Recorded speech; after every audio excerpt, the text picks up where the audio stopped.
Direct from Foxborough, Massachusetts, the gem of Norfolk County, and taped at the studios of Foxborough Cable Access. It's Foxborough Central. And here's your host, Bob Hickey. Hi, welcome to another great episode of Foxborough Central. I'm your host, Bob Hickey. Great to have you come along and spend a half hour with us as we meet the people and talk about the things that make Foxborough the gem of Norfolk County. Today we have an episode of our town government series.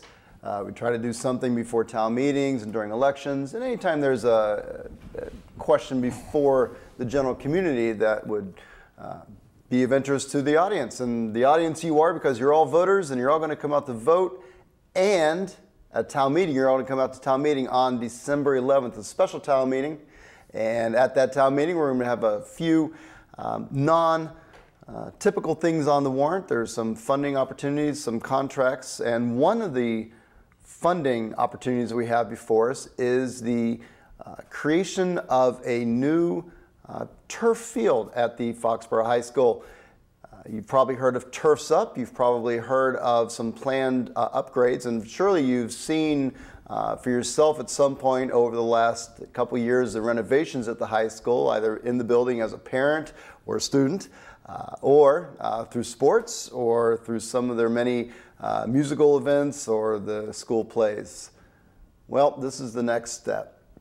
And I'm very happy to have with me today current selectman Jim Devellis, as well as a longtime supporter of a project that's known as Turfs Up. Correct? Yep. Okay. Right. So Turfs Up is actually where I first learned about this, and then as the high school renovations progressed, it seems as though the funding has matured and the project plan has matured, and now, I guess, with Article 6 on the town meeting warrant, a special town meeting on Tuesday, not Monday, Tuesday. December 11th.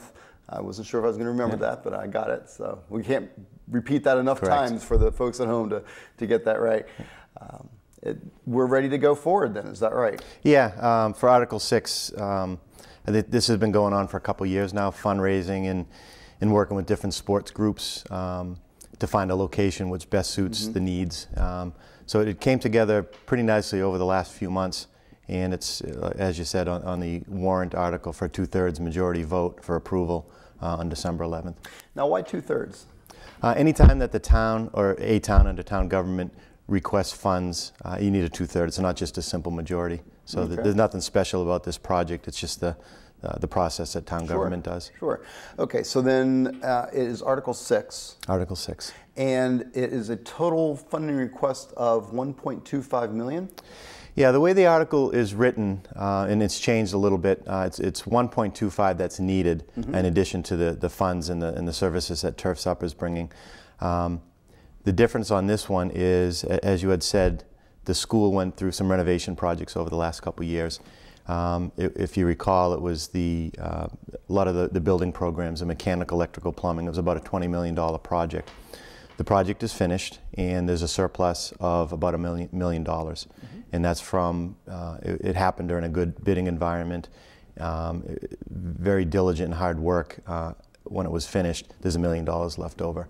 So the school has voted, which is under their authority, similar to other projects that they've done. When one project finishes and there's money left over, it can be transferred into another project.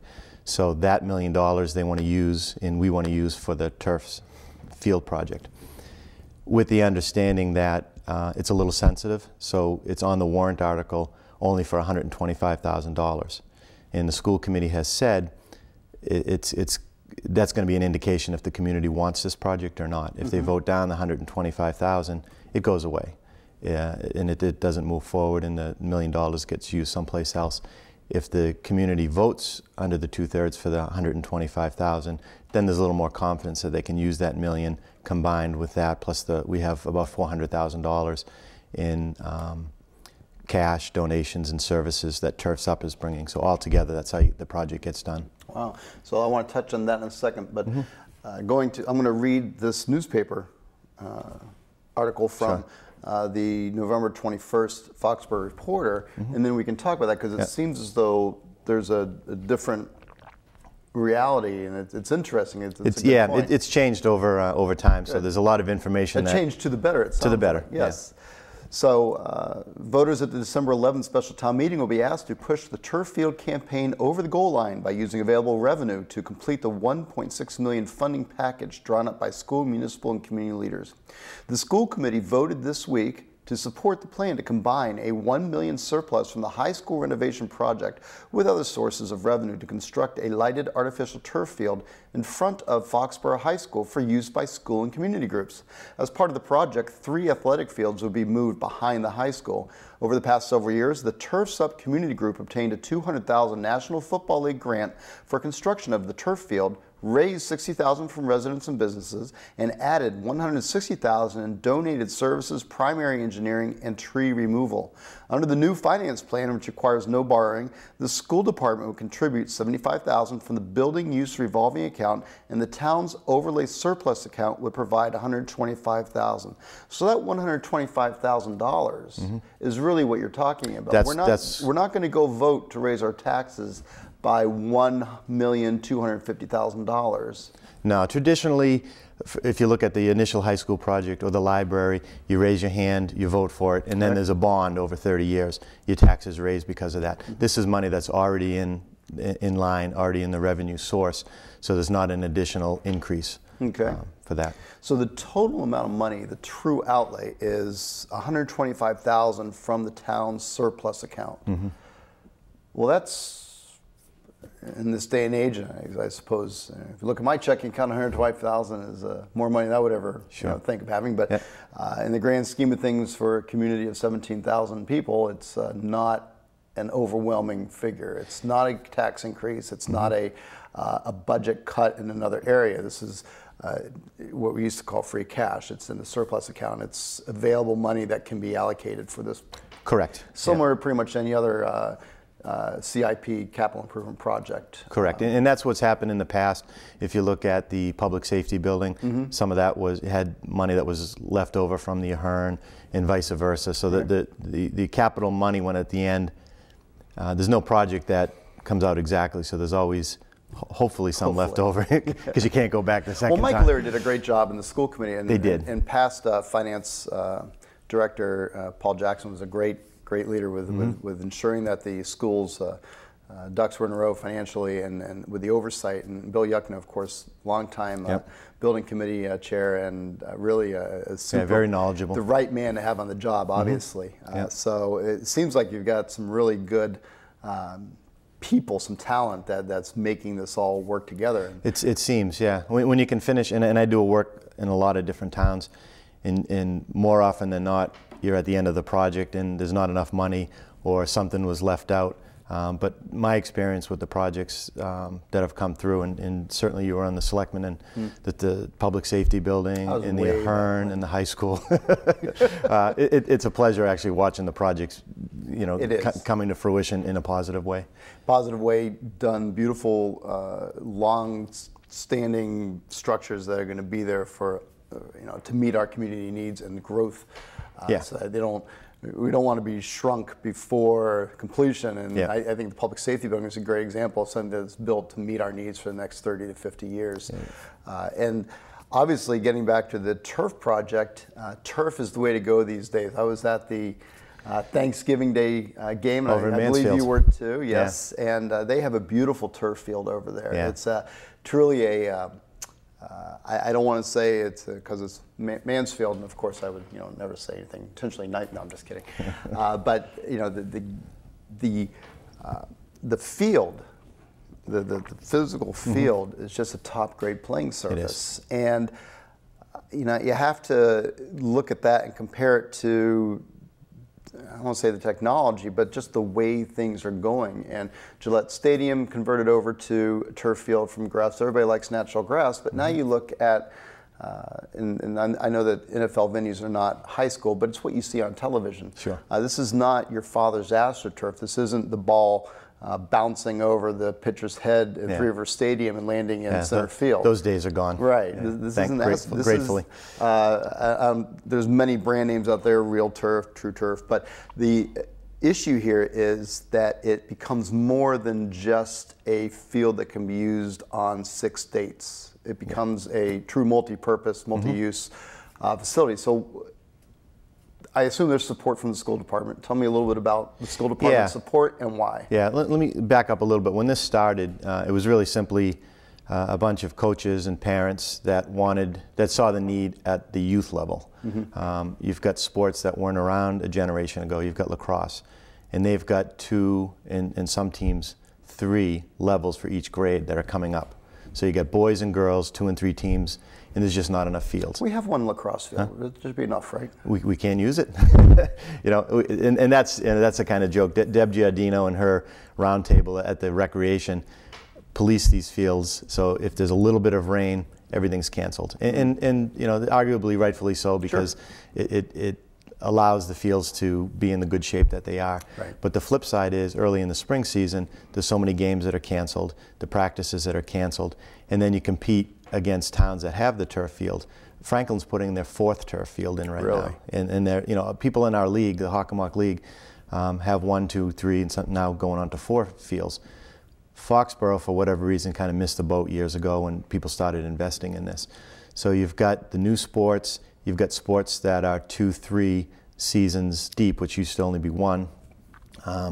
So at the youth level, you know, whether we want it, if we can pass this year or not, it's coming, and it's a good opportunity now because we have a lot of community money and grants and services that are available right now.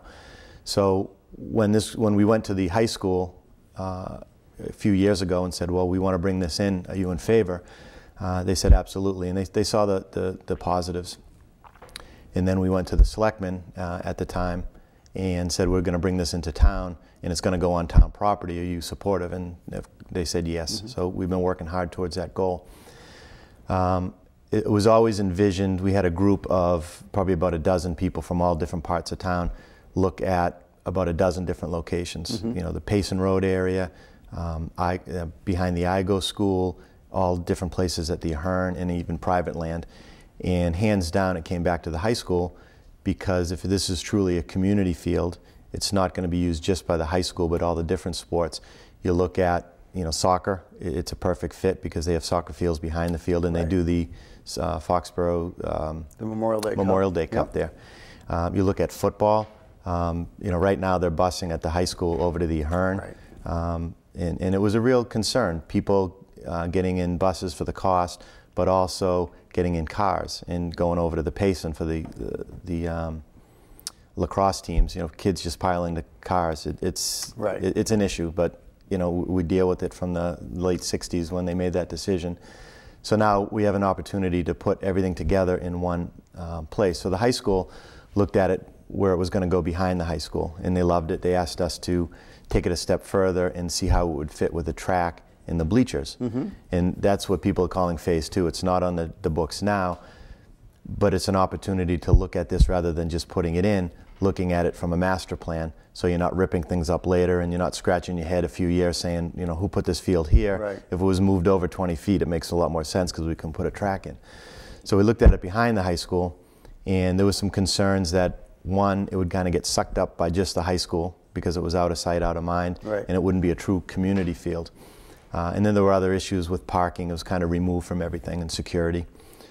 So they said to Turf's Up, can you look at designing it in the, as you come up to the high school on the left where the baseball field is. Where the baseball field is currently. Yep. So we looked at that, and it's a little bit more expensive of an option because you've got to relocate the baseball fields. But where it makes the most sense from everyone that's looked at this, looking at the broad picture, is if you put it over where the baseball fields, there's a baseball and softball field between the high school and the IGO. Put it there, master plan it so you have a track and bleachers someday. You can park at the high school, you can park at Booth, you can park at IGO, you can walk from St. Mary's Church, you can walk to grab a sandwich, you know, downtown. It's a true central community location. And in this program, we're also making baseball hold. We're taking the baseball and the softball field, moving it behind the high school with a small parking area. So they have their own area. You don't have balls bouncing into parking lots. And it's, you know, they don't draw as large of a crowd. So the parking area and their little, you know, fiefdom over there is intact, and it's going to be new. Then you have the other soccer field that's there, the Hershey Field, which is not on town property, but there's a lease there, so you have that. Okay. And then in between where we have the high school new fields, there's a couple practice fields that with the leftover land. Okay. So we come out on top with extra fields, a baseball program and softball program that's whole, and a turf field that can be used for just about everybody. And field hockey's in there as well. They're going to get a practice area. Well, I was going to say, there's, and it sounds, obviously this is not a fly-by-night operation. This has been, Turf's Up started, gosh. Almost 4 years ago. Is it? Yeah. Okay, and so it's definitely been a long, since before you were selectman, you're on the scene leading that charge, along with Chris Long and a lot of other parent supporters who were trying to make this turf field dream a reality. And it seems as though after 4 years, you've got a pretty solid plan in place. The school committee is in favor? Correct, yep. Were there any concerns? From the school committee's perspective, there was a lot of questions. You know, people are asking the health and safety of a turf field. I mean, that's been vetted out. They want to make sure that their other projects are going to be addressed. You know, eventually the the Taylor School needs to be addressed in some level, the Burroughs School, and would this project kick those out of reality? And the answer is no. They've looked at, you know, the process. You know, this is, you know, granted it's a good chunk of money with the $58 million budget. It's still, you know, it's there and it's recognizable, but it's not such that it's going to kill any other project. And I think what they saw was the opportunity to combine efforts. You know, $400,000, that it's not going to be there much longer for different reasons. One of the grants that we got is we've extended it for the second time. There's a time constraint. There's a time it has constraint. to be spent or it goes back to Correct. support other projects. Correct.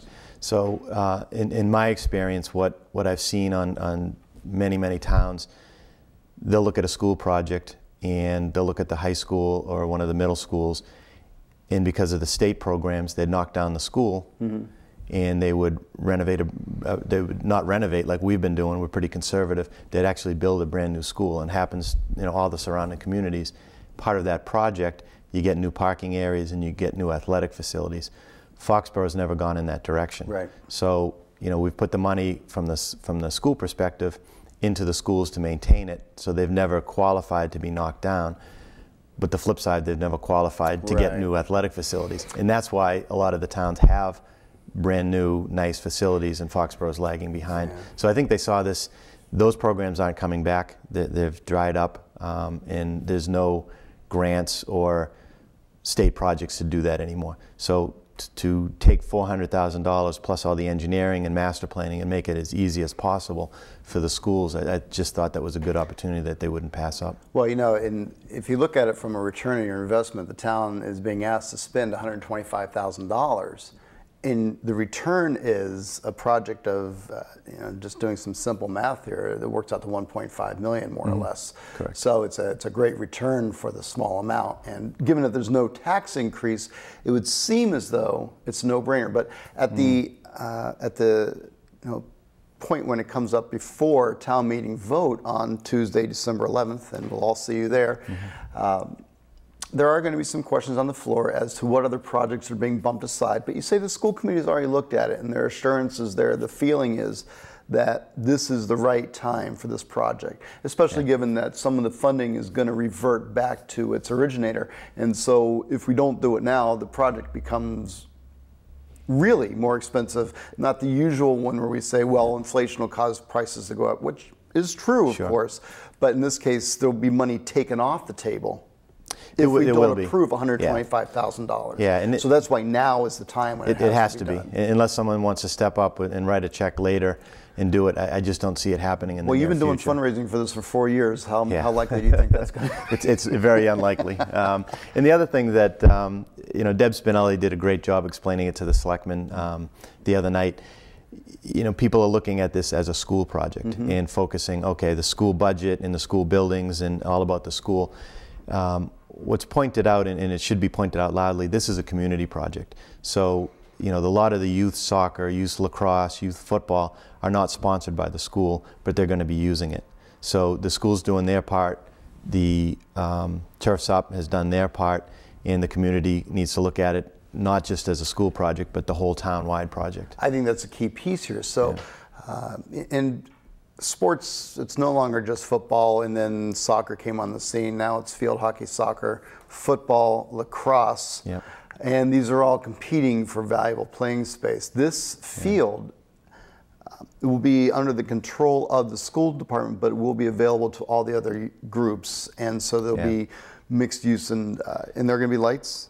There will be lights, yeah. Because I don't know if you know this, but I do basketball refereeing and I do baseball umpiring, and so I see a number of venues around the Metro West Hockomock area, and you know, there are some truly beautiful venues, but there's also a sense that they're being used. I was up at a meeting in I think it was Medfield. Medfield, and beautiful facility. Beautiful facility, but that thing was going, and there were groups waiting to get on, and that was at 10 o'clock at night. So you know, there's a pent-up need, I'm sure, here in Foxborough, and having been peripherally involved with these sports in Foxborough youth basketball, that sort of thing, we know where our facilities are and where our fields and gyms are located. And there's always competing needs, not only for the youth, but also adult recreation. Well, that's an interesting point, because the field itself, I mean, people say, you know, why don't you put it at the Ahern, or why don't you put it at, you know, the other places take up a field. So you don't get an extra field. This is an opportunity to get an extra field. So all the different sports teams in groups can use exactly the way that they're doing things for now. And then this is an extra swing space. So they can, you know, one turf field, they say, is equal to 4 or 5 regular grass fields, because you can use them back to back. You can use them with lights a lot longer.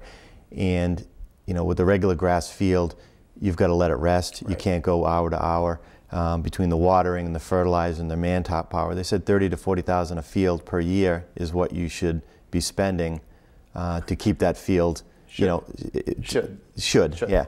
And if you don't, then that's where you get the dirt and the ruts and things like that. So there's the balance. So there's the savings.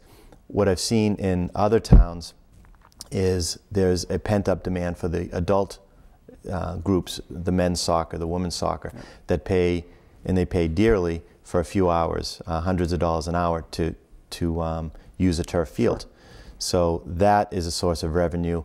It's not going to pay for the field, but over time that goes into a fund. It'll certainly offset maintenance. It'll costs, offset the maintenance. Repainting, the rubberized pellets and the replacement, and there's a grooming aspect to it that requires just basic maintenance. But these fields are pretty durable. What is the lifespan of this field, do you believe? It 15 depends. years, I think. If sometimes we build them, and if there's no community involvement, or it's just kind of out of sight, out of mind, and there's no policing on it, it doesn't last as long. If there's some pride and some upkeep and some real rigid scheduling and requirements and maintenance, 15 to 20 years. And it's, as you said at the beginning, the old AstroTurf, this is not what we're talking about. This is, they call it an infield. It's got the rubber pellets, it's soft, and it's got to have some routine maintenance, but if you do everything, you easily get 15 years out of it. So let's talk about the next step then. Well, before we do that, this project as a whole will be, when it's completed, when the field is laid down, this includes moving the baseball field over. And please, as an umpire, please orient the right way. Yeah, exactly. We won't make that mistake. Thank you. I'm not going to go there with the past fields, but yeah, the sun setting in the batter's eye is not going to happen. It's not going to happen. You've got my vote for selectman again. There you go. You're on the money. I hope you run. So the issue now becomes, okay, we appropriate $125,000 out of the free cash fund. A $1.5 million project is created. Turf field is built. What does this get us now? Where is the next step? Do we have to have a next step? Say we get up at town meeting and say, all right, I'm in favor of this because the return on investment is silly to pass up. You know, really spending 8% to get a $1.5 million project, we'd be rather silly to be having an extended conversation about the wisdom of that. Yeah. But a good conversation will be, all right, does this get us where we need to be to have a usable, multi-purpose field that can be accessed, or do we then really have a hidden thing that needs to be done next? Oh, we get this, but there's nowhere to sit because we're not going to build you bleachers unless you appropriate more money. And no, I get it. When we went to the school, they said, plan it smartly, and there was a couple reasons they wanted to do that. The way it's designed now with Phase 1, every single sport can use it with the exception of varsity football. Varsity football can practice on it, and they can certainly use it, but they don't have the bleachers and the press box that traditionally you would use. So the freshmen and the JV teams could play there because you don't need the bleachers for that, and every other team can play there, youth and high school. Okay. All right. What would it take to get complete campus? And that's what the school, ultimately would like. And there's a couple reasons for that. We talked about the busing and, just having someone walk out of the school that maybe not involved in a team, but would want to walk around the track or watch an event rather than getting in a car and going someplace else. So it certainly completes. And I don't know if you knew this, but Foxborough High School is the only high school that doesn't have a football field or soccer lacrosse on campus. I did not know that. It's back in 1969, people saying there was a conscious decision to leave it at the Ahern for budget reasons. 30 plus years later, also, back then it was new and we had a nice facility. Yeah. For 1968, it was a very nice facility. Exactly. So the other thing that came to light was the accreditation report for the high school just came out this past summer. And the sky's not falling report, but what it says in there is you need more fields for the high school. And anyone that knows the programs can understand it, but now it's in writing in the report that compares the state level to all the different communities, basically says, Foxborough, you have an issue, you need more fields. So phase 1 with just the fields and the lights addresses that. Phase 2 with the track and the bleachers addresses it better. I looked at that. Could I say with a straight face it's the right thing to do now with the budgets and the concerns? I don't think it was, and that's what the school committee said. It'd be nice to have, but let's phase it as long as it's master plan. So 5 years, 10 years, another group can come together, or a donation or a grant, and then place that down where it is. Or you never know, state programs change. They change. And the high school renovation project is a great example of that. We had had that on the burner since I became selectman in 2002.